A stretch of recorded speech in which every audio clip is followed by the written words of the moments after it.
On a dark purple background on the top right is the Rising Flame logo. In the center is bold text, Multiple Sclerosis and Invisible Disabilities.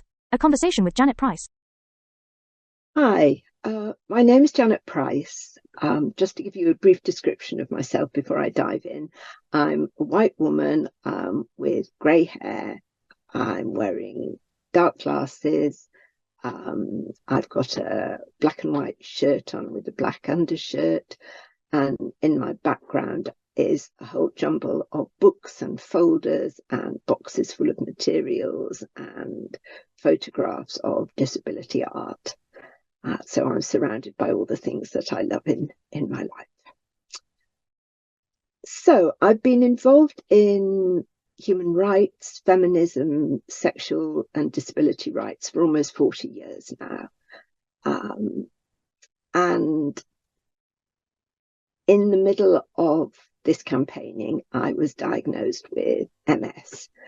At that point, I'd got a mixture of both visible and invisible symptoms. The visible ones were the weakness of my legs, so I used a wheelchair. The invisible ones were that my bladder became unstable. I had a lot of sensory loss. Over the years, I've developed a whole pile more invisible ones: chronic neuropathic pain, rectal prolapse, severe fatigue, double vision. So a real mix. Now, invisible disability, as well as the types of issues I'm facing, also includes things such as neurodiversity, like autism. It includes psychosocial diagnoses, people with ADHD, with depression, with schizophrenia.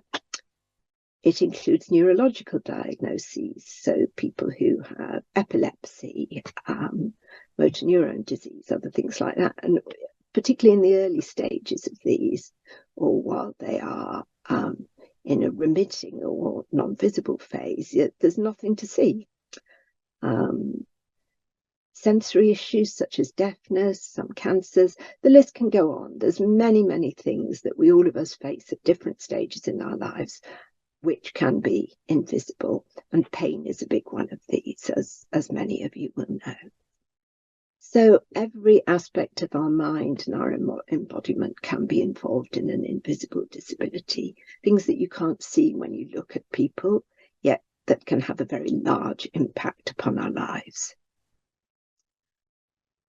Now, when my legs became weak and I started needing to use a wheelchair, society has been pushed into making accommodations for that because it's very visible. You can't have lots of people in wheelchairs stuck at the bottom of a line of steps, unable to access the upper floors of buildings. So ramps have been built, lifts have been installed, ways have been made to accommodate the needs of people using, with those visual disabilities.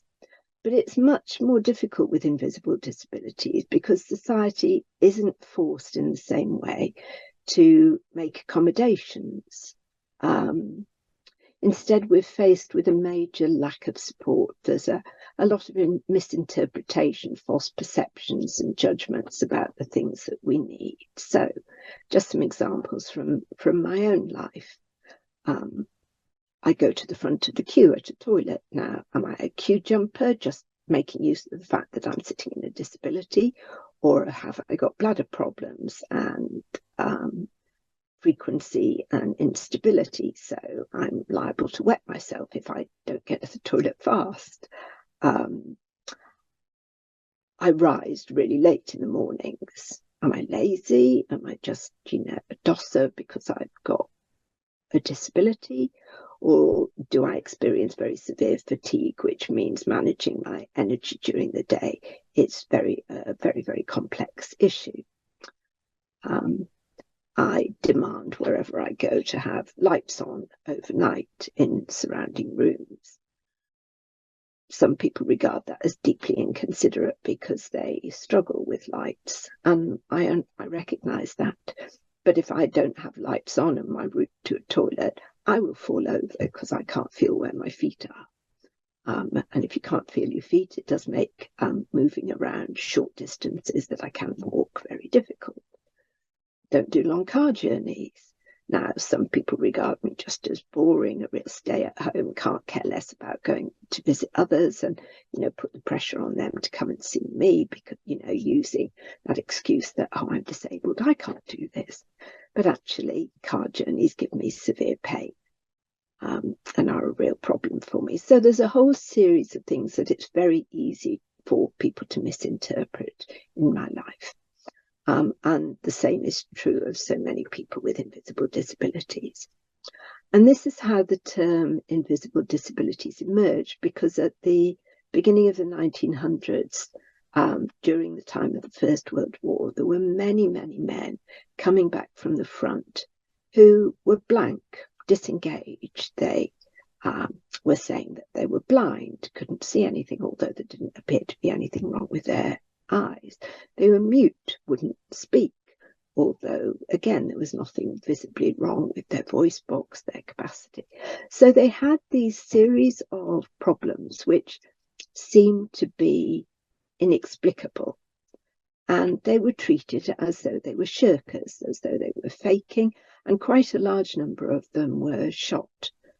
They were treated as deserters. The officers, rather than being shot, were sent off to mental hospitals. But there was definitely a very large element of that they were severely discredited if they came back and had what was then called shell shock. And as time has gone on, we've begun to understand that what that shell shock was post-traumatic stress disorder. They were severely impacted by their experience of being at the front. It had had a major psychological impact on them, and this invisible disability, as they began to be called, had arisen from it. So it's clear that the societal reaction to conditions that affect some of us have these interweaving physical, emotional, cognitive, sensory impacts, so that the invisible disabilities cross that spectrum, but so does societal responses. They also have that range of responses to people with invisible disabilities. Now, to try and cope with invisible disabilities, the people who have them will spend a lot of time trying to make themselves appear normal, to mirror the reactions of others. So I spent a lot of time when I was severely fatigued pretending I could still get around at work. I would act as though I didn't have the pain I had. I would act as though I wasn't so fatigued I couldn't actually walk. I realised that my passing had come to the end the day I found myself crawling down a corridor. But the attempt to do that, the attempt to mirror normalcy, is enormous, and it's pushed upon people with invisible disabilities by society, and we put it upon ourselves. And in the middle of that, we also continue to face the challenge of the access that's not provided for us. And part of this is because we're seen not as experiencing disability, which needs access and accommodations, but as living with a chronic or long-term illness. So we're enfolded in a medical model and diagnosis, and management is presumed to be primarily medical, and others' reactions follow from that. So the difference that we need to start to see here is that with this invisibility, this often unrecognized need for access and accommodations, we need to start arguing for their provision, for disability justice, for a non-ableist treatment of what are very challenging demands that are often misunderstood and dismissed.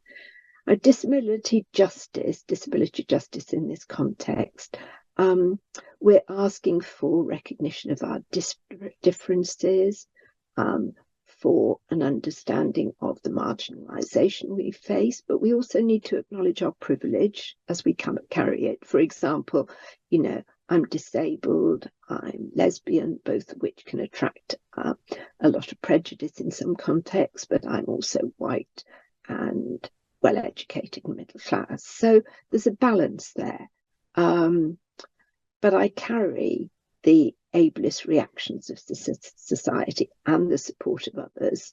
They affect how I experience my life, how it affects my requirements, my responses, and my bid not for independence, but for interdependence. That strength we gain from working with others, from the differences between us being seen as a resource to draw upon rather than as a challenge to separate us.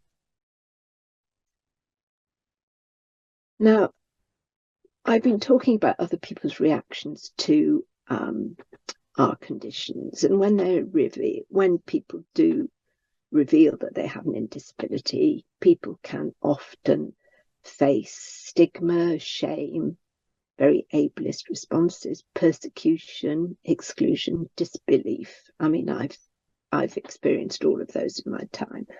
And you can begin to feel deeply anxious. You can become depressed because of others' responses. You feel alienated from friendship circles and family circles. The psychosocial impacts of having an invisible disability and the ableist responses of those in the world around you can be huge. And therefore, this dismissal or even non-diagnosis at times of these fluid conditions becomes more likely. For example, for a long time, my MS was diagnosed as ME, and people dismissed my experience, dismissed my symptoms, and refused to actually institute undertaking investigations. So for about 6 years, I was really pushed aside as a bit of a shirker and a time waster. Now, managing all of this is part of a disability justice response, is dealing with the fact that at times, although the condition's impact is apparently limited, managing our own, managing others' uncertainties about the dynamism of these fluid conditions, about the ways they've changed, about our differing responses to the changing environment, is a very demanding process. And overprotectiveness can be as much of a problem as disinterested from others. Our own desire to appear normal, to pass, to be productive, to cope at work or at home. All of these can lead to anxiety, exhaustion, the feeling that our needs aren't valid, and also to other people's suspicion that we are just making things up, that we're cheating, that our symptoms are not to be believed.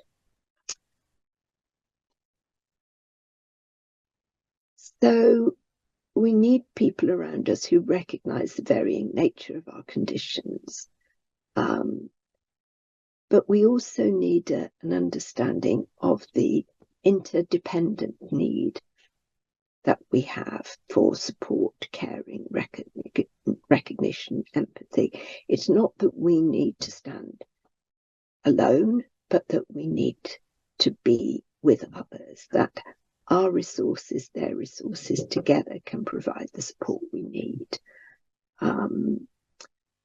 And whether it's health staff, families, friends, strangers, what we need is some sort of affirmative engagement. It's not something that just comes in and hits us in the face or identifies us in a particular way, but it's something that is about an engagement, a relationship that leads to us building a sense of relief, of hope, of a potential future, rather than feeling that we're faced with skepticism, judgment, disbelief, that again builds up that despair, that uncertainty, that anxiety that people with invisible disabilities require support with. Now, one of the other resources that we have to draw upon in facing the challenge of having invisible disabilities is the intersectional nature of ourselves and our lives. So for myself, as I was saying, I'm lesbian, I'm disabled, I'm white, I'm middle class. All of these things produce a mix of privilege and oppression in my life that I have to negotiate.